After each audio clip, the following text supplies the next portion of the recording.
Saudara-saudariku yang dikasihi Tuhan, selamat hari Minggu. Kita berjumpa kembali dalam renungan harian Katolik. Pada hari Minggu ini, dalam Injil Matius, terutama dari Matius bab 10 ayat 7 sampai dengan 8, Yesus mengutus kita demikian. Pergilah dan beritakanlah, kerajaan surga sudah dekat. Sembuhkanlah orang sakit, bangkitkanlah orang mati, tahirkanlah orang kusta. Usirlah setan-setan. Kamu telah memperolehnya dengan cuma-cuma, karena itu berikanlah pula dengan cuma-cuma. Dengan ayat singkat ini, apa yang bisa kita temukan dalam perintah kerajaan surga sudah dekat?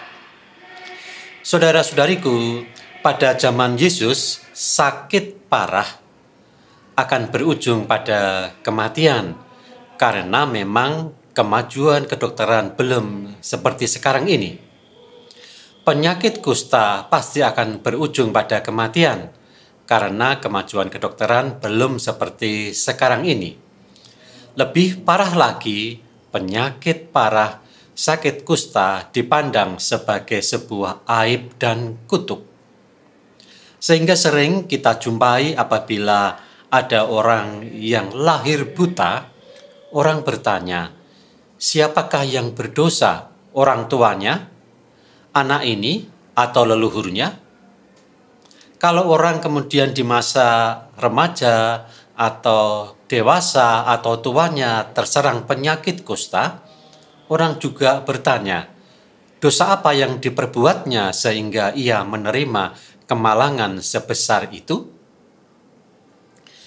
Maka perutusan menyampaikan kabar gembira bahwa kerajaan surga sudah dekat dengan disertai kata-kata, bangkitkanlah orang mati, tahirkanlah orang kusta, bukan hanya soal kemalangan sakit, tetapi suatu anugerah, memberikan sebuah kecuma-cumaan, pemberian penghapusan dosa.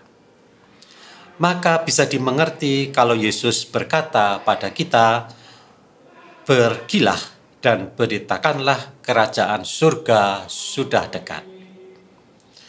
Oleh karena itu kemudian Yesus berkata, kamu telah memperolehnya dengan cuma-cuma, karena itu berikanlah pula dengan cuma-cuma. Ini adalah warta bukan hanya pembebasan atas penyakit, tetapi pembebasan atas dosa.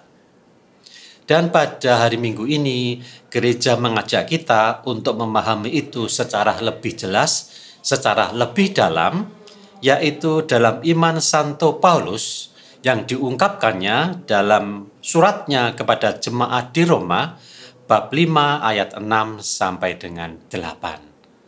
Bagaimana bunyinya? Karena waktu kita masih lemah, Kristus telah mati untuk kita orang-orang durhaka pada waktu yang ditentukan Allah.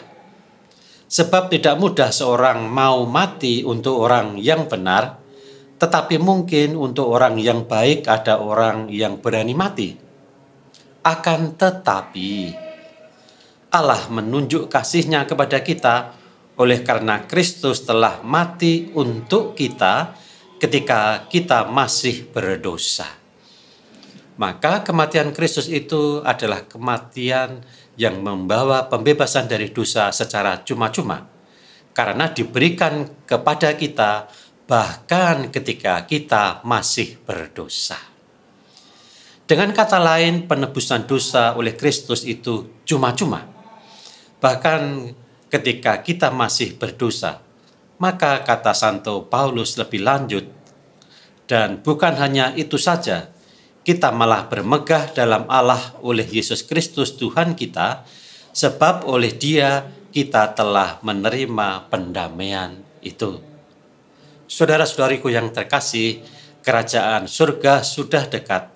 Bukanlah jasa kita, tetapi diberikan secara cuma-cuma oleh Yesus Kristus Tuhan kita bagi kita yang percaya. Amin.